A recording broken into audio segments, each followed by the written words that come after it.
Hi everyone! It's me, Gali. Welcome back to our channel, mga kapatids.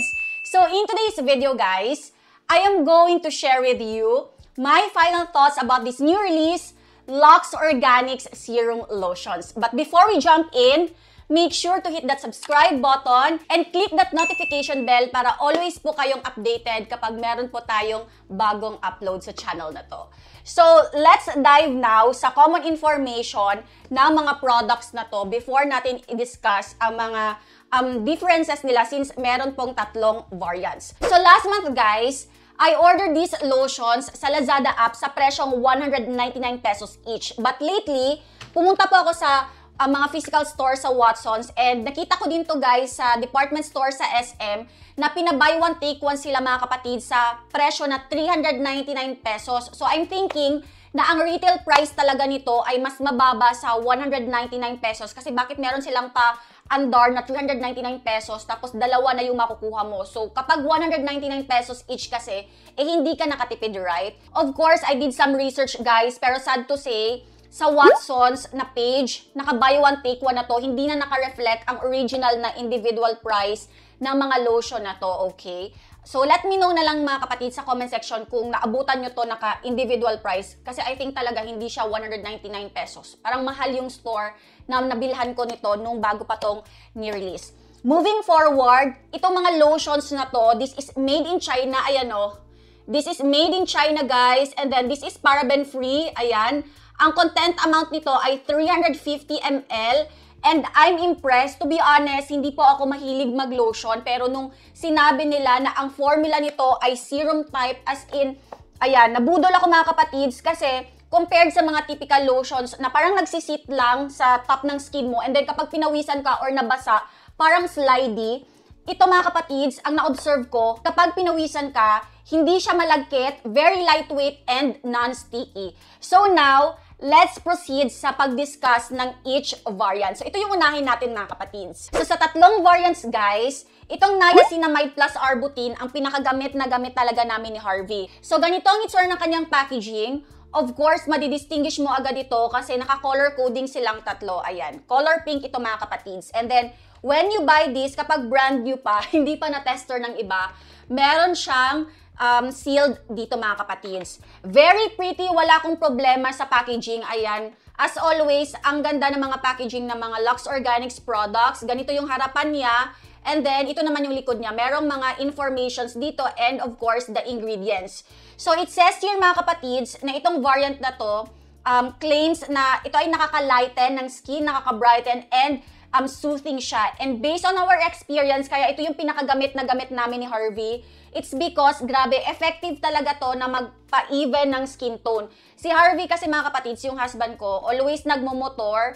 And then, lately, into farming na din siya, mga kapatids. So, yung dito niya, kasi most of the time, naka-t-shirt siya and meron talagang line dito. Si Harvey mistiso, mga kapatids. So, super talaga naging uneven ang kanyang skin. So, what I did, guys, ni-recommend ko to sa kanya na gamitin niya day and night. And ang napansin ko, guys, after 1 month, meron talagang improvement sa kanyang arms. Hindi na masyadong uneven ang kanyang skin tone.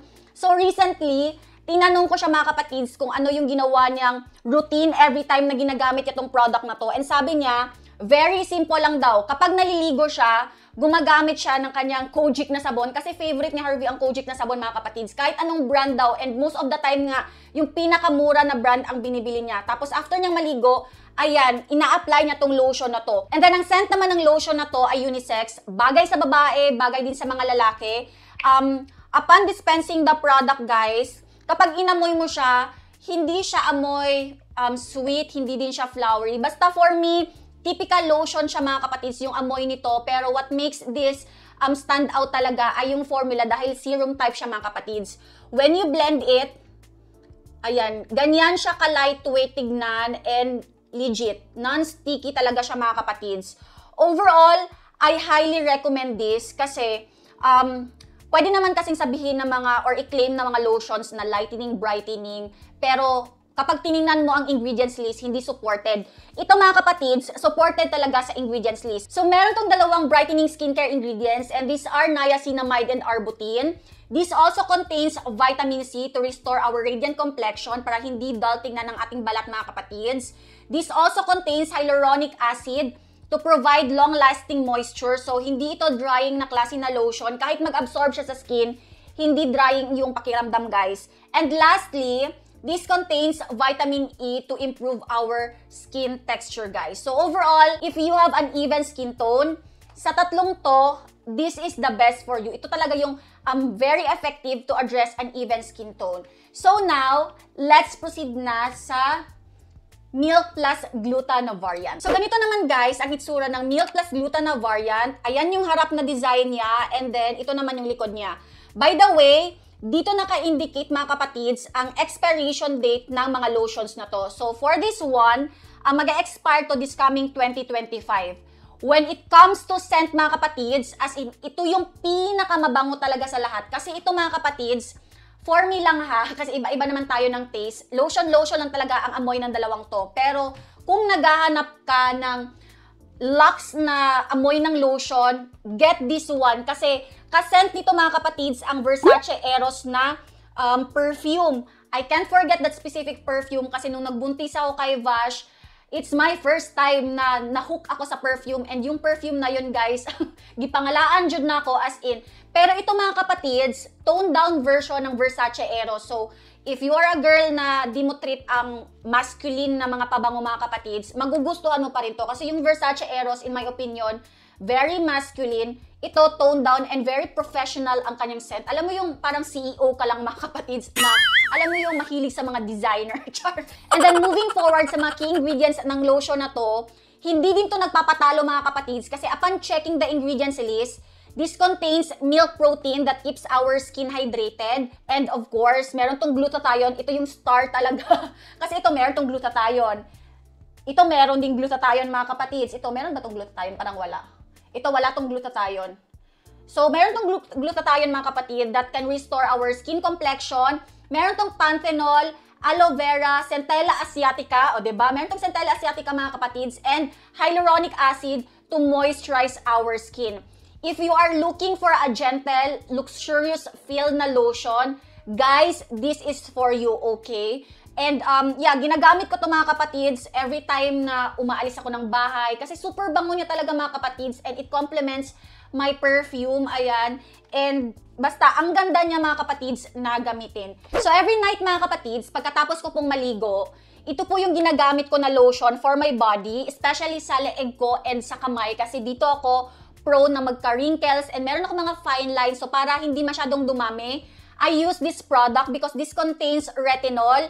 And to improve na din skin elasticity kasi hindi na din ako bumabata mga kapatids. I'm already 32 and madami ako na-receive na compliments na para pa rin ako mga nasa around 25. I'm very happy every time naririnig ko yon kasi it means effective yung mga ginagamit ko na mga skincare products for my face and for my body. Sa tatlong to mga kapatids, in my opinion, ito yung pinaka-game changer sa lahat kasi it's the first time sa local market na maglabas ng lotion na may retinol na key ingredients at the same time affordable and very helpful tong product na to especially for me na meron ng mga paunti-unting mga wrinkles sa katawan, ayan. So yeah, I'm very glad na nag-release ang Lux Organics ng Retinol Plus Gluta na lotion.